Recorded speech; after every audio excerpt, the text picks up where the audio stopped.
Welcome, ladies and gentlemen, to another board game review. You like to think you're a professional, you like to think you know what you're doing and people hear you and listen to you, but do you know the Horus Heresy? Have you heard of it? Do you know 40k?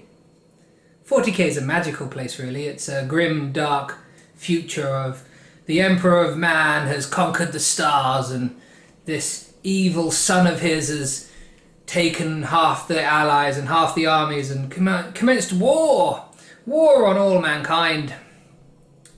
And he's Horus, and Horus is going to murder the Emperor. And in the story of 40k, 10,000 years earlier, there's a classic epic battle at the Emperor's palace here on Earth, this very soil we walk under.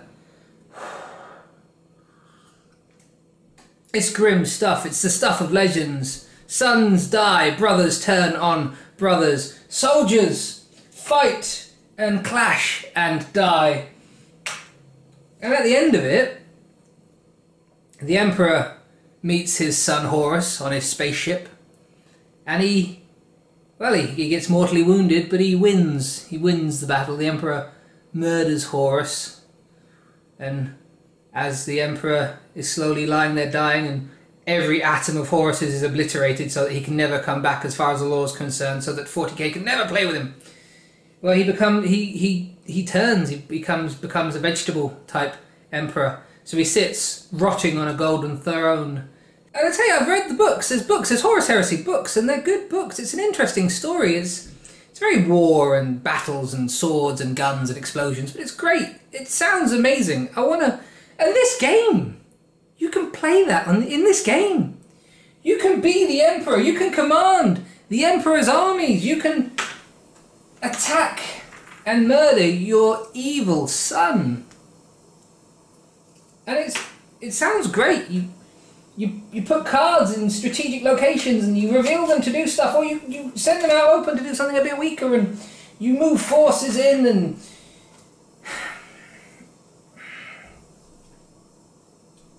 you drop bombardments, and some of your soldiers turn traitor, and to turn traitor you change what is a grey good guy to a black bad guy. And there's decks of cards. There's so many decks of cards and so many rules.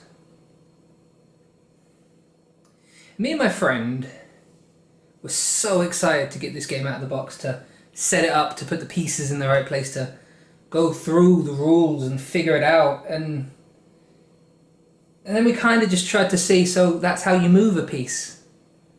And that's how you attack, and that's how you send forces from the ship down, and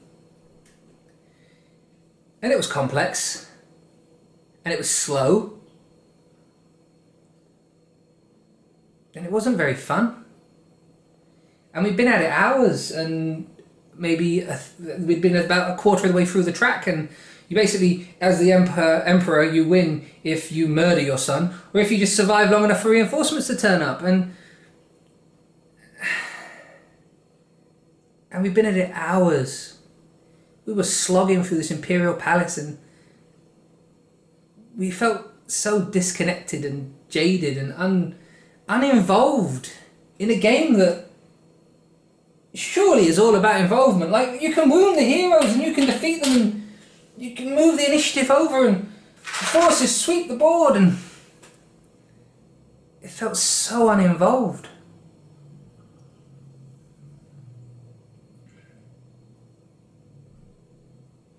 So we packed it away. We played Memoir 44. We felt involved. And I've tried. I've tried for a long time to get this board game out again, to play this board game again, to move figures and attack and win. I've tried so many times. But I don't have 6 hours in an afternoon to play one game. I don't have a friend who has 6 hours of an afternoon to come and see me to play one game. And that's what this wants. It maybe wants more than that. And you've got different campaigns you can play, you've got different missions you can play, and it offers, potentially, to the right person, so much.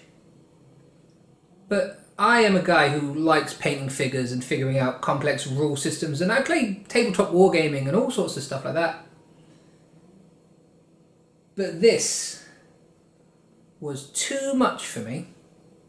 It was too complex, it was too abstract, and I felt too disconnected.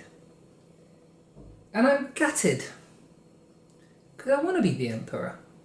I want to command my Space Marine legions and fight for my life and for the future of mankind in this futuristic hellscape of Earth. But I can't. I don't think I ever can. And isn't that the saddest thing of all?